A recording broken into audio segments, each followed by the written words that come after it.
Fleet Admiral Zektar Voss stood before the massive viewing screen of his flagship, watching the blue planet grow larger as his fleet approached. Behind him, the bridge hummed with quiet efficiency. Officers from a dozen different species worked at their stations, all united under the banner of the Vidian hegemony. "Sir, the final scout reports are coming in," said his tactical officer, a thin creature with 4 arms and gray skin. "The planet shows signs of early industrial development. Primitive communication networks. No space-based defenses detected." Zektar nodded slowly. This would be his 24th planetary conquest. After 300 years of military service, he knew exactly how these operations went. The pattern never changed. "What about population?" he asked. "Approximately 8 billion sentient beings, sir. They appear to be a single species, carbon-based. They call themselves humans." The Admiral almost smiled. A single-species planet was always easier to manage. No competing factions to play against each other. No complex political structures to navigate. Just one government to break and one people to subdue. "Any unusual technology signatures?" The tactical officer hesitated for a moment. "There are some strange electromagnetic readings, sir. Our sensors detect organized patterns, but they don't match any known technology in our databases." "Organized how?" "Hard to say, sir. The patterns are complex, almost like they're trying to hide something." Zektar waved a dismissive hand. "Primitive species always have odd energy signatures. They waste power and create interference with their crude machines. Continue monitoring, but don't worry about it." On the planet below, Dr. Sarah Chen stared at the wall of monitors in the underground command center. Each screen showed a different part of space around Earth. Red dots filled the displays, each one representing an enemy ship. She had never seen so many hostile contacts at once. "How many are we looking at?" asked General Marcus Rivera, standing beside her. The old soldier kept his voice calm, but Sarah could see the tension in his shoulders. 9,500 confirmed vessels," replied Aria, the artificial intelligence that managed Earth's defense networks. Her voice came from speakers throughout the room. "Mass estimates suggest these are warships, not transport vessels. This is a military invasion fleet." Sarah felt her stomach tighten. Humanity had always known this day might come. Since the first radio signals left Earth in the early 1900s, scientists had worried about attracting unwanted attention. But knowing something might happen and actually facing it were very different things. "What do we know about them?" Rivera asked. "Based on intercepted communications, they call themselves the Vidian hegemony," Aria answered. "They appear to be a multi-species empire. I have identified at least 15 different languages in their transmissions." 15 species working together," Sarah whispered. "That's incredible." "It's also terrifying," Rivera replied. "If they can unite that many different races, they must be very good at conquest." Sarah nodded, but her mind was racing. As Earth's leading expert on alien contact scenarios, she had spent years studying how first contact might happen. She had hoped it would be peaceful. She had prepared for it to be hostile, but she had never imagined it would be this overwhelming. "What's their estimated arrival time?" Rivera asked. "At their current speed, they will reach the outer solar system in 72 hours, Aria responded. "However, sir, there's something else. They appear to be using standard approach vectors. Their formation follows predictable military doctrine." Rivera raised an eyebrow. "Predictable how?" "They're not trying to hide, sir. They're approaching Earth like they would approach any primitive world. They expect no resistance." Sarah felt a cold smile cross her face. "They don't know what they're walking into, do they?" "No, Dr. Chen. I believe they have drastically underestimated human capabilities." On the Hegemony flagship, Zektar reviewed the final intelligence reports. The planet showed all the signs of a standard primitive civilization. Basic satellites, simple communication networks. No evidence of advanced weapons or space-based defenses. "Sir, should we proceed with a standard pacification protocol?" his tactical officer asked. "Yes. Deploy the fleet in standard formation. 3,000 ships for orbital bombardment, 4,000 for surface operations. The remaining vessels will secure the outer system and prevent any escape attempts." "Sir, isn't 9,000 ships excessive for a single primitive world?" Zektar looked at his officer with mild annoyance. "We are the Vidian hegemony. We have conquered 847 worlds. We do not take chances. Overwhelming force ensures quick victory and minimal casualties." The officer nodded and began transmitting orders. Across the massive fleet, ships moved into position. Each captain knew their role. Each crew had performed this operation dozens of times before. On Earth, emergency sessions were taking place in every major capital. World leaders who had spent decades arguing about trade and territory now faced a threat that made all their previous conflicts seem trivial. "The ships have been confirmed by telescopes worldwide," said the American president during a secure video conference with other world leaders. "This is not a false alarm. We are facing an alien invasion." "How long do we have?" asked the Chinese premier.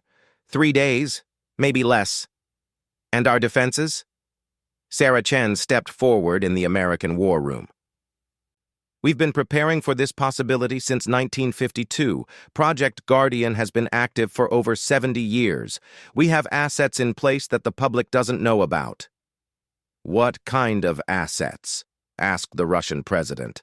"The kind that will surprise these aliens as much as they're trying to surprise us." Rivera nodded grimly. "For 70 years, we've been asking ourselves what would happen if hostile aliens found Earth. We've run simulations, we've built weapons, we've prepared for war against an enemy we'd never seen. And now we get to find out if we prepared well enough," Sarah added. High above Earth, Aria was already activating systems that had remained hidden for decades.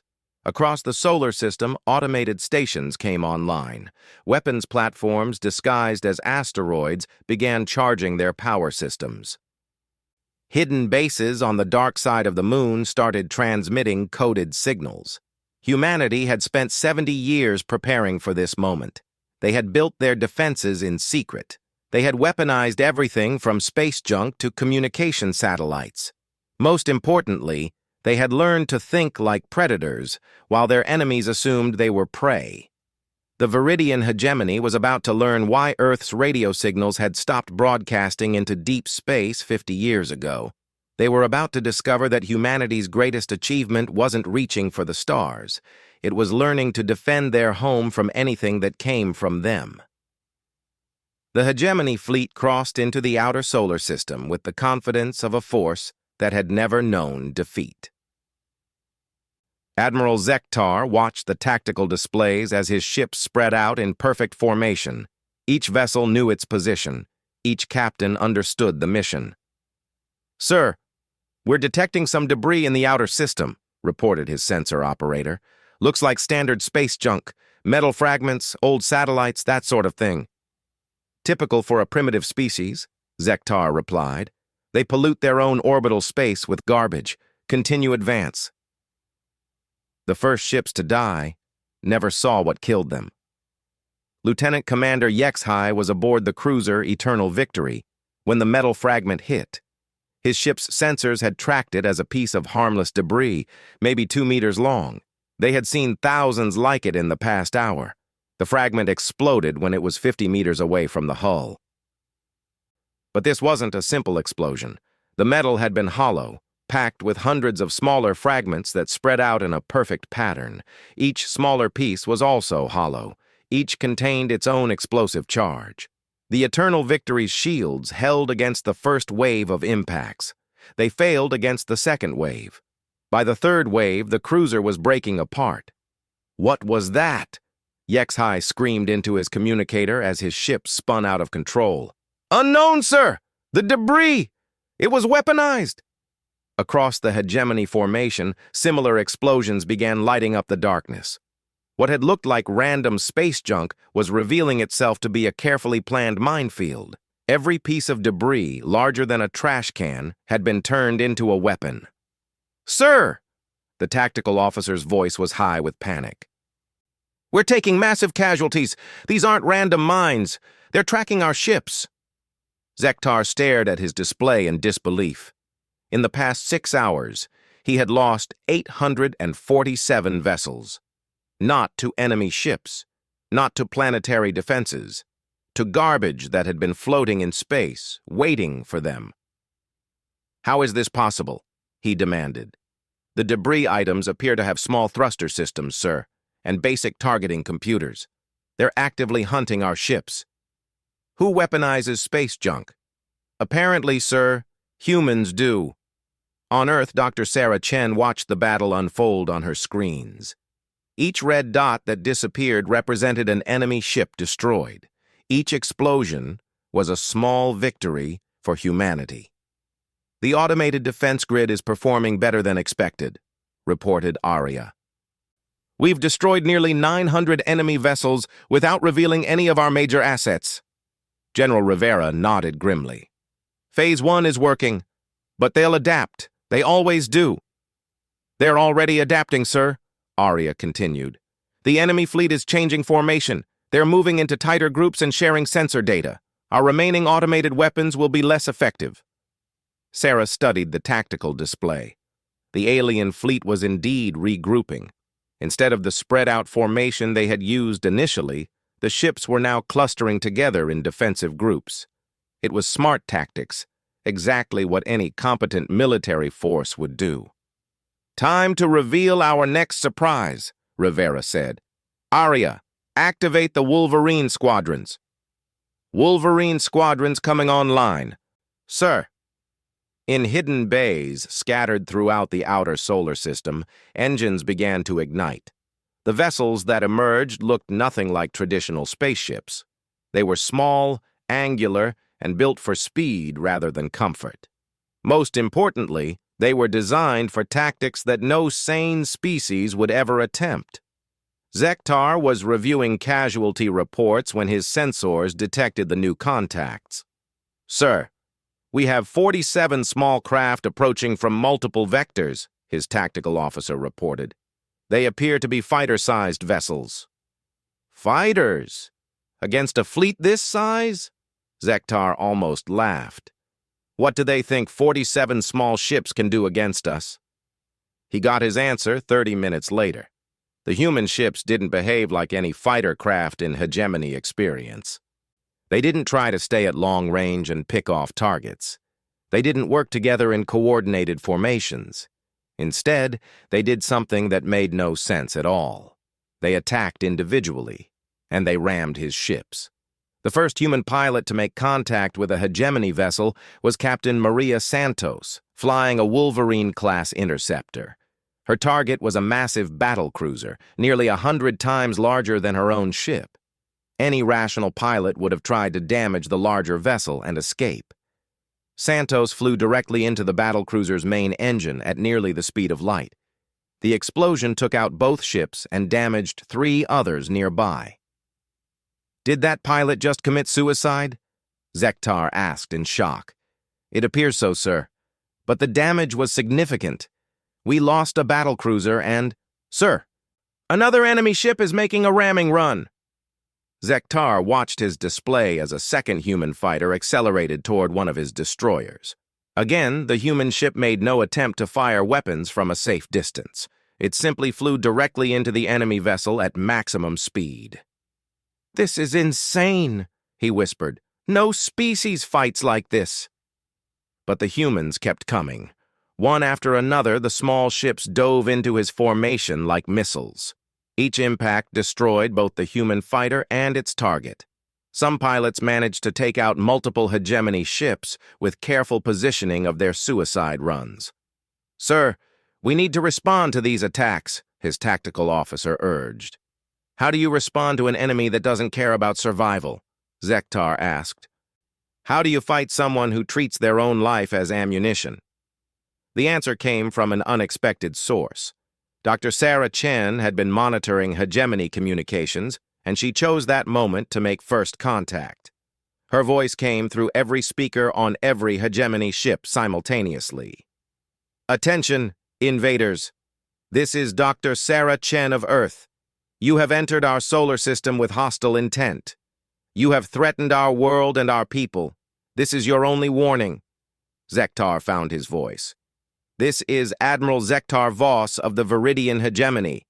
You will surrender immediately or face total destruction. Sarah's response was calm and cold.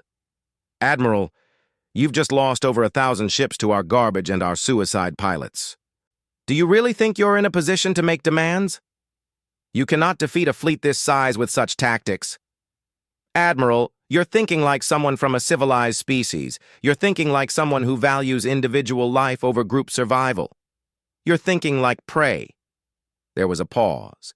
Then Sarah continued. We are not prey, Admiral. We are predators. And you've just learned the difference.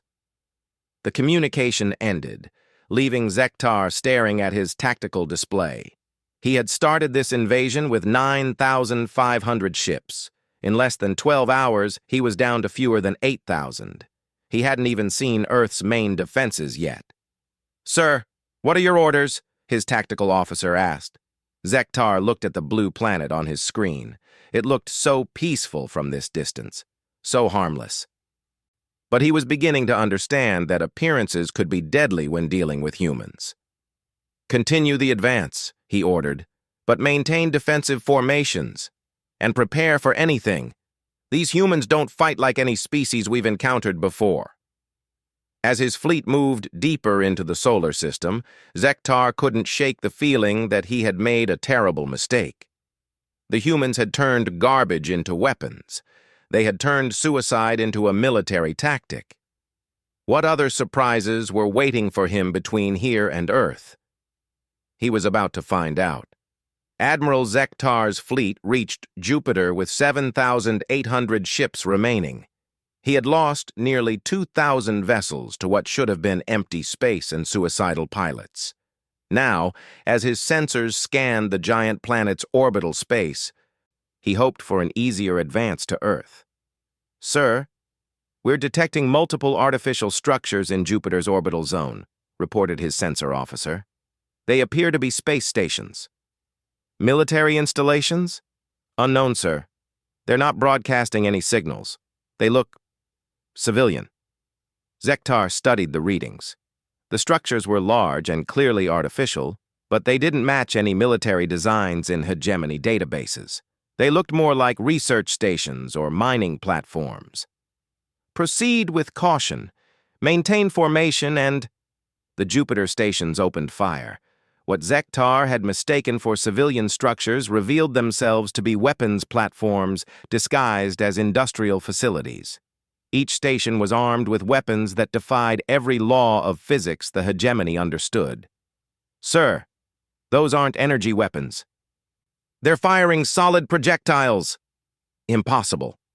No civilization uses kinetic weapons in space combat. They're too slow, too easy to avoid. Sir, these projectiles are traveling at 60% light speed. Zektar watched in horror as bars of metal, each one accelerated to impossible velocities, punched through his ship's shields like they weren't there. The projectiles didn't explode. They didn't need to. At those speeds, a small piece of metal hit with the force of a nuclear weapon. How are they accelerating matter to those velocities? Demanded his science officer, a tall creature with multiple eyes. Unknown, sir. The energy requirements should be impossible for a primitive species. But the impossible was happening. The human weapons were tearing through his fleet with terrifying efficiency. Each shot destroyed or crippled a hegemony vessel, and the humans weren't missing. Sir, we need to return fire! Target the stations! Full bombardment! The hegemony fleet unleashed everything they had. Plasma cannons, particle beams, and quantum torpedoes filled space with deadly energy. Any normal space station would have been vaporized instantly. The human stations absorbed the bombardment and kept firing. Sir, Their armor is regenerating. How is that possible? Zektar stared at the tactical display in disbelief. The human stations were repairing themselves faster than his ships could damage them. It was as if they were alive. On Earth, Dr. Sarah Chen watched the Jupiter engagement with grim satisfaction. "The adaptive armor is working perfectly," she reported to General Rivera. "The hegemony's energy weapons are actually making our stations stronger." "How many enemy ships have we destroyed?" "Area, current count. 437 enemy vessels destroyed, General. Another 215 damaged. The hegemony fleet is attempting to retreat from Jupiter orbit." Rivera nodded. "Let them go. We want them to reach Earth. That's where the real surprises are waiting." Sarah frowned. "General, are you sure about this? We could finish them here." "Dr. Chen, we've spent 70 years preparing for this invasion. We didn't build all those defenses just to use half of them. These aliens need to learn what happens when you threaten Earth. All of it." As the hegemony fleet limped away from Jupiter, Zektar tried to understand what he had just witnessed. The humans had weapons that shouldn't exist and armor that defied physics. But worse than that, they were using technology he recognized. "Sir," his science officer said quietly, "I've analyzed the human weapons. Some of the components are based on our own designs." "That's impossible. We've never shared our technology with this species." "Sir, I believe they've been observing our ships for some time. They may have reverse-engineered our technology and improved it." Zektar felt a chill run down his spine. "How long would that take?" "For most species? Centuries, if they could do it at all. These humans appear to have done it in decades." The implications were terrifying. The humans hadn't just prepared for invasion. They had studied their enemies. They had taken hegemony technology and made it better. "Sir, incoming transmission from the surface of Earth." Dr. Chen's voice filled the bridge again. "Admiral Voss, this is your second warning. You've now lost over 2,000 ships to our outer defenses. Turn your fleet around and leave our system." "Dr. Chen," Zektar replied, "you cannot defeat the entire hegemony with clever tricks and stolen technology." "Admiral, we haven't stolen anything. We've been watching your empire for 50 years. Every time you invaded a new system, we recorded your tactics. We studied your ships. We learned your weaknesses." "You've been watching us?" "Of course. Did you think we wouldn't notice a vast empire conquering its neighbors? We've been preparing for this war since before you knew we existed." Zektar felt his confidence crumbling. "Even if you've learned our technology, you cannot match our numbers. I still have nearly 8,000 ships." "Admiral, you're still thinking like someone who's never lost a war. You're thinking like someone who believes bigger numbers always win." Sarah's voice became colder. "Let me explain something about humans. We don't just reverse-engineer technology. We improve it. We don't just study tactics. We perfect them. And we don't just prepare for war. We make it into an art form." The transmission ended, leaving Zektar alone with his fears.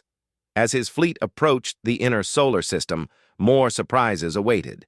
The asteroid belt was filled with hidden bases. Each one opened fire as the hegemony fleet passed. But these weren't the kinetic weapons from Jupiter.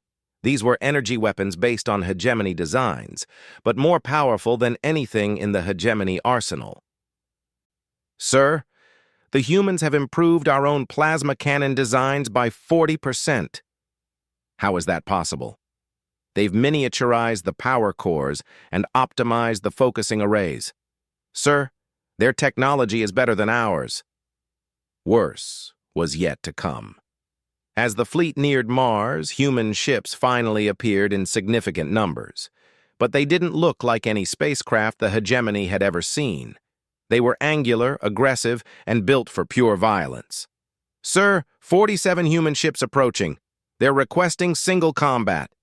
"Single combat? Against our entire fleet?" The lead human ship opened a communication channel. Hegemony Fleet, this is Captain Rodriguez of the UES Defiance. We challenge you to honorable combat. One-on-one, your best against ours. Zektar almost laughed. You want to fight our entire fleet with 47 ships? No, Admiral. We want to fight your entire fleet with one ship. The other 46 are just here to watch. It was insane. It was impossible. It was exactly the kind of thing humans seemed to specialize in. Very well, Zektar replied. I accept your challenge. My flagship against your best ship. Thank you, Admiral. This will be educational. The human ship that approached was half the size of Zektar's flagship.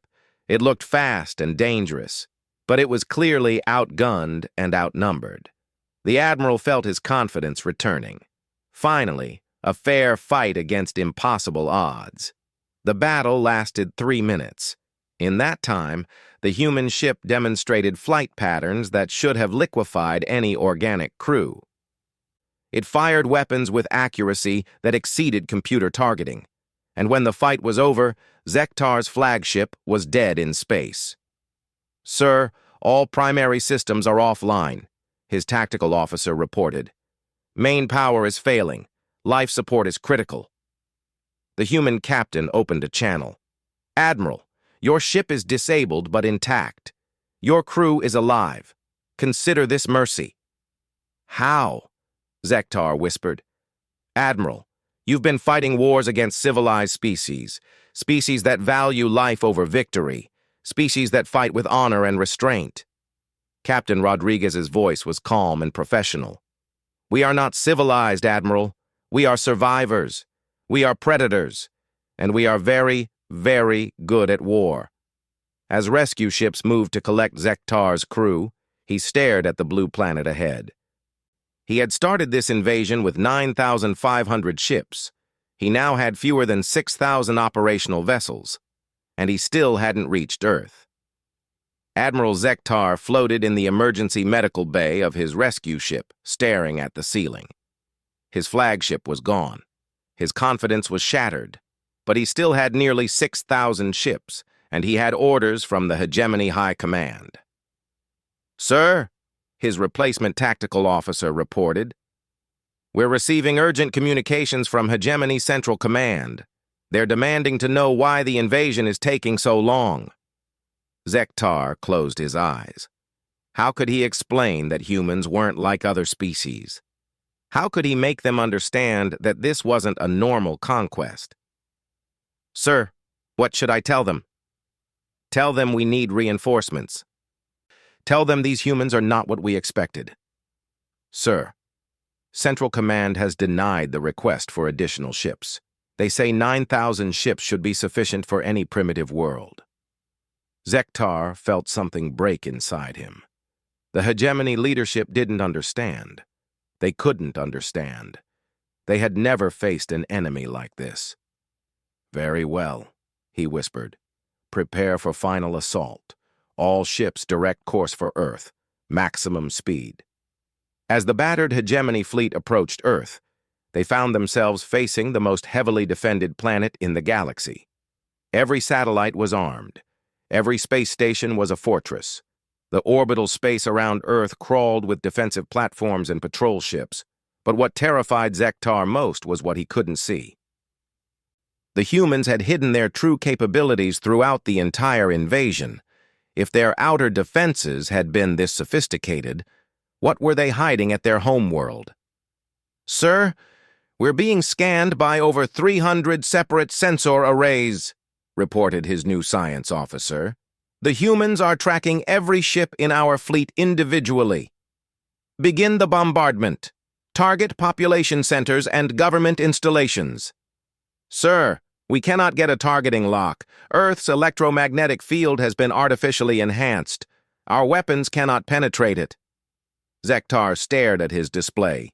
The humans had weaponized their own planet's magnetic field. They had turned their entire world into a fortress.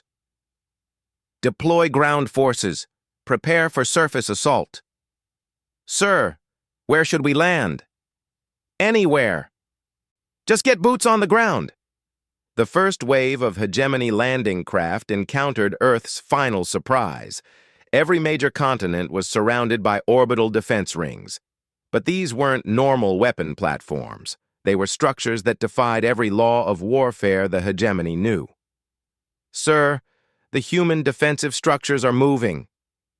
Zektar watched in horror as massive orbital platforms began to transform. What had looked like stationary defense stations unfolded like flowers, revealing themselves to be mobile weapons platforms the size of small moons. "Those aren't space stations," his science officer whispered. "Those are ships, massive ships." The platforms opened fire with weapons that made Jupiter's kinetic cannons look like toys. Beams of pure energy lanced out from Earth's orbital ring, cutting through hegemony landing craft like they were made of paper. "Sir, we're taking massive casualties. The landing zones are completely blocked." "Then we'll fight in space. All ships prepare for close combat." But the humans had one more surprise waiting. From the dark side of Earth's moon, a new fleet emerged. These ships were unlike anything the hegemony had ever encountered. They were massive, angular, and built for pure destruction.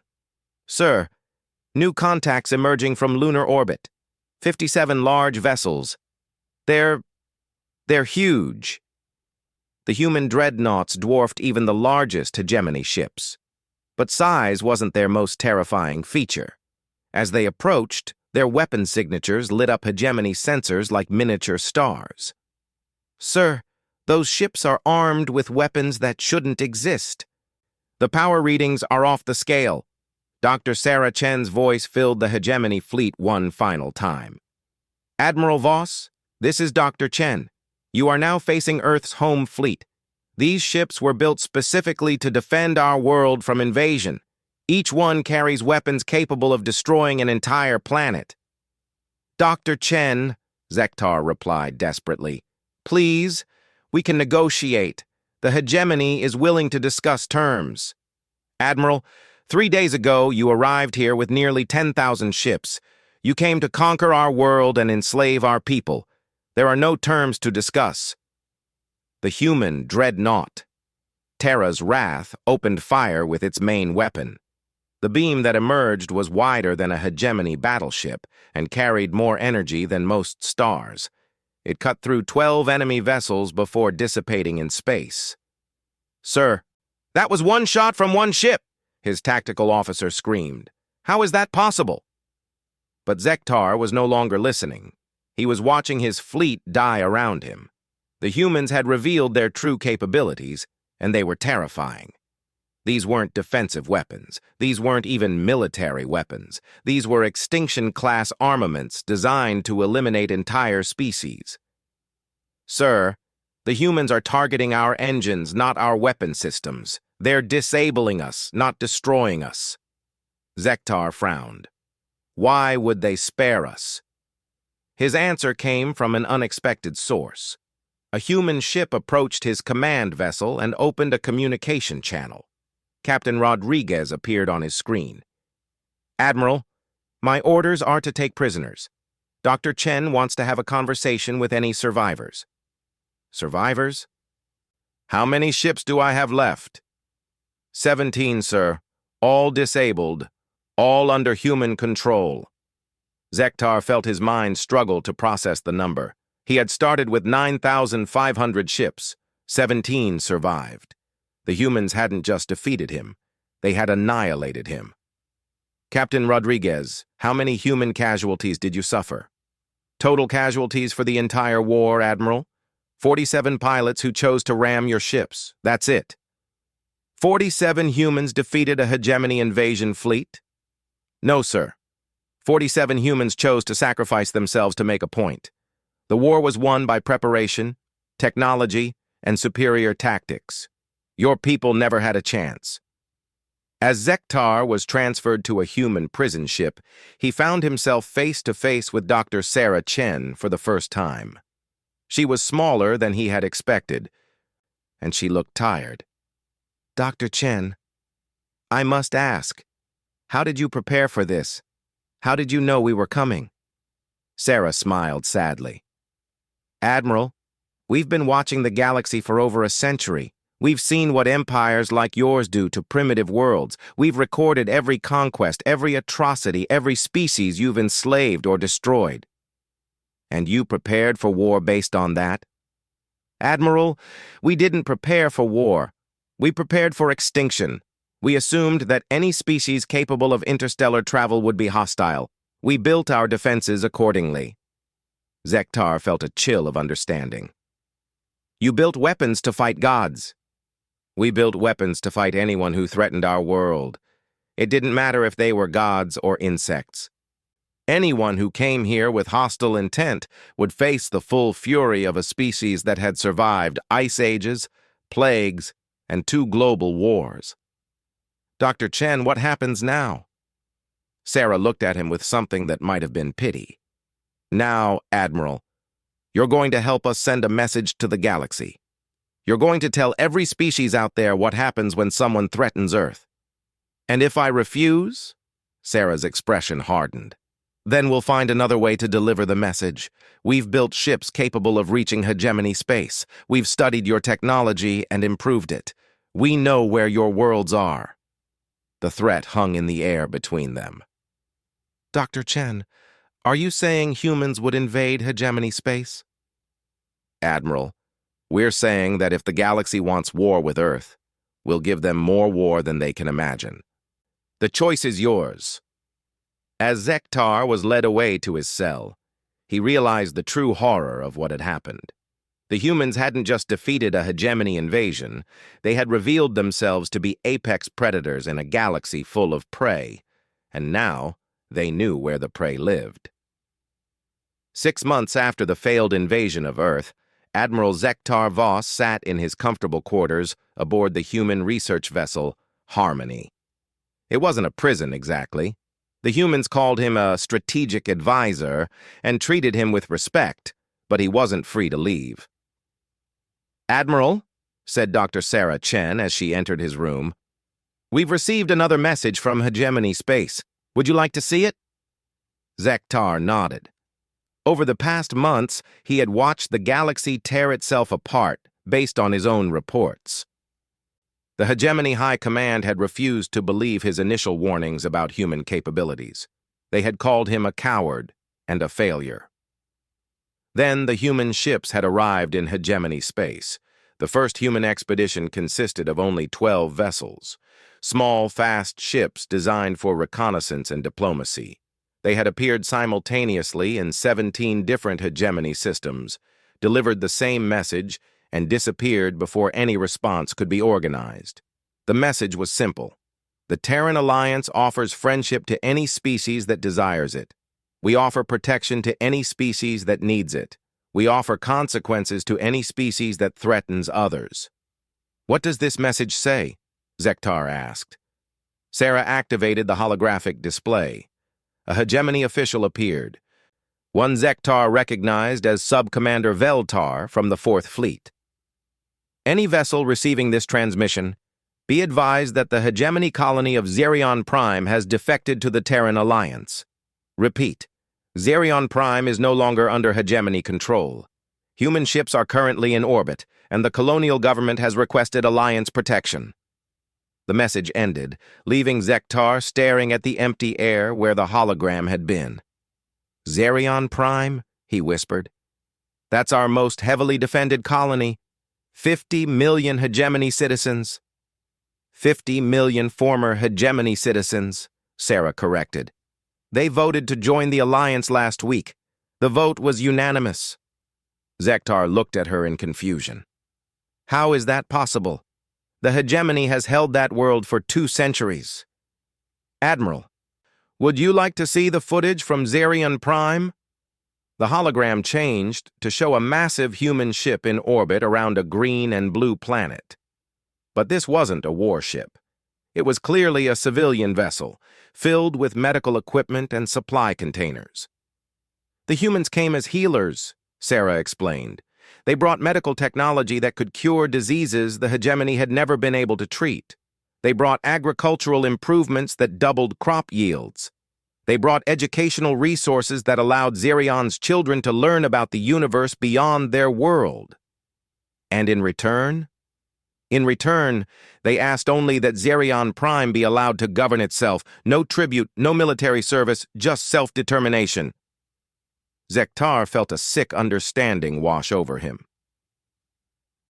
They offered the colony what the hegemony never could: freedom, prosperity, and protection. Yes.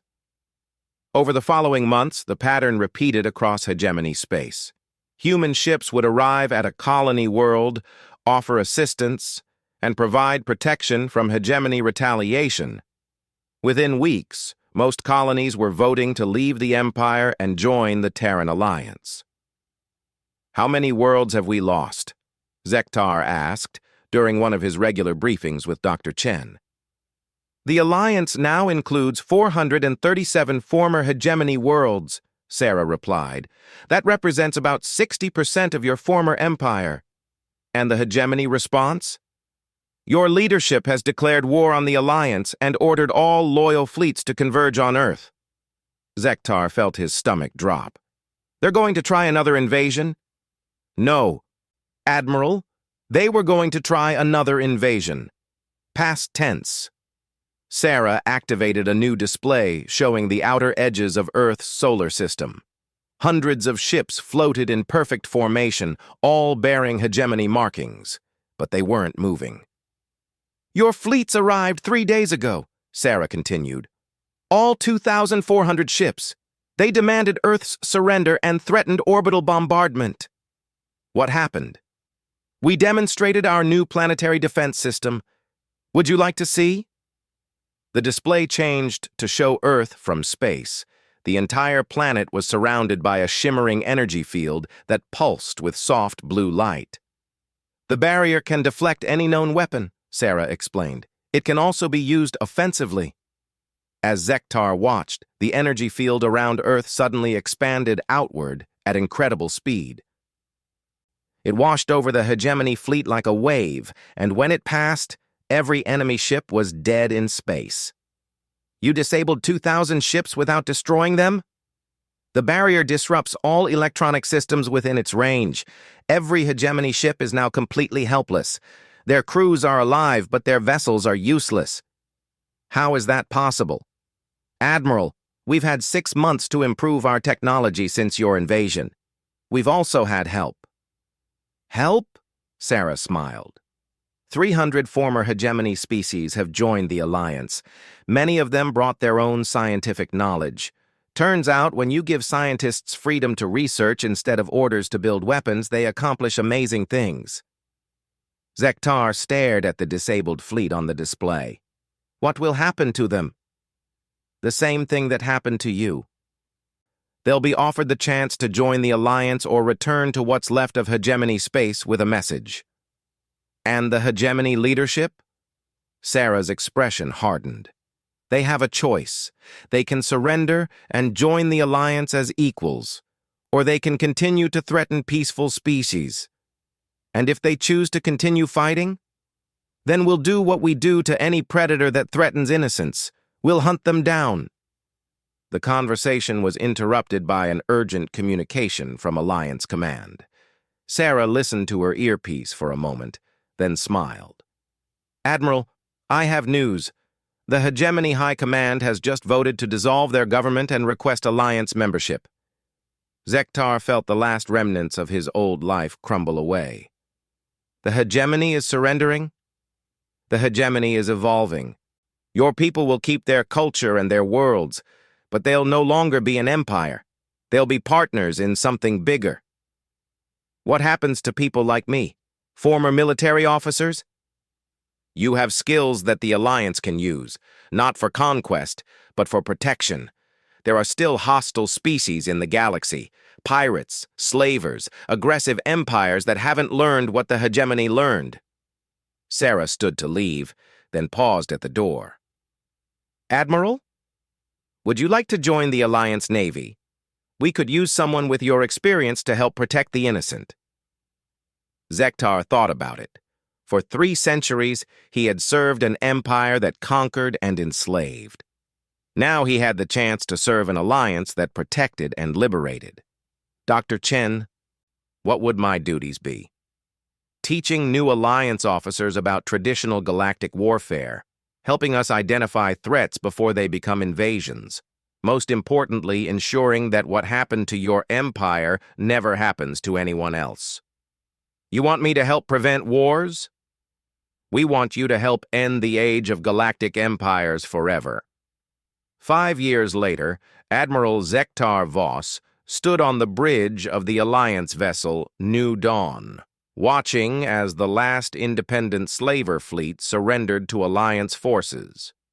His crew was a mix of humans, former hegemony species, and dozens of other races that had joined the growing Alliance. "Sir," reported his tactical officer, a young human named Lieutenant Park, "the enemy fleet is requesting terms of surrender." "Standard Alliance terms," Zektar replied. "Freedom for all slaves, rehabilitation for slavers who cooperate, justice for those who resist." "Yes, sir." As the slaver ships powered down their weapons, Zektar reflected on how much the galaxy had changed. The Alliance now included over 800 species across 47 sectors.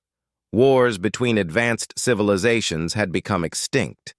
Trade and cooperation had replaced conquest and subjugation. "Sir," Lieutenant Park continued, "we're receiving a message from Alliance Command.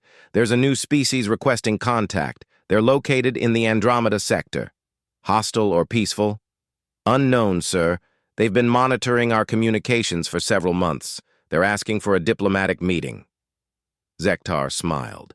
Another species ready to join the community of civilized worlds. Another potential friend instead of another potential enemy. "Set course for Andromeda sector. And Lieutenant?" "Yes, sir." "Send them our standard greeting. Tell them the Alliance offers friendship, protection, and partnership. Tell them they have nothing to fear from us. Unless they threaten others. Unless they threaten others." As the New Dawn turned toward Andromeda, Zektar thought about the species that had started it all. Humans had changed the galaxy not through conquest, but through example. They had shown that strength could protect instead of dominate. They had proven that the most dangerous predator could also be the most loyal friend. The galaxy was safer now. It was more prosperous. It was more free. And somewhere in the Sol system, on a blue planet orbiting a yellow star, the species that had made it all possible continued to watch the stars with the patient eyes of apex predators who had chosen to protect instead of prey. The age of empires was over. The age of alliance had begun.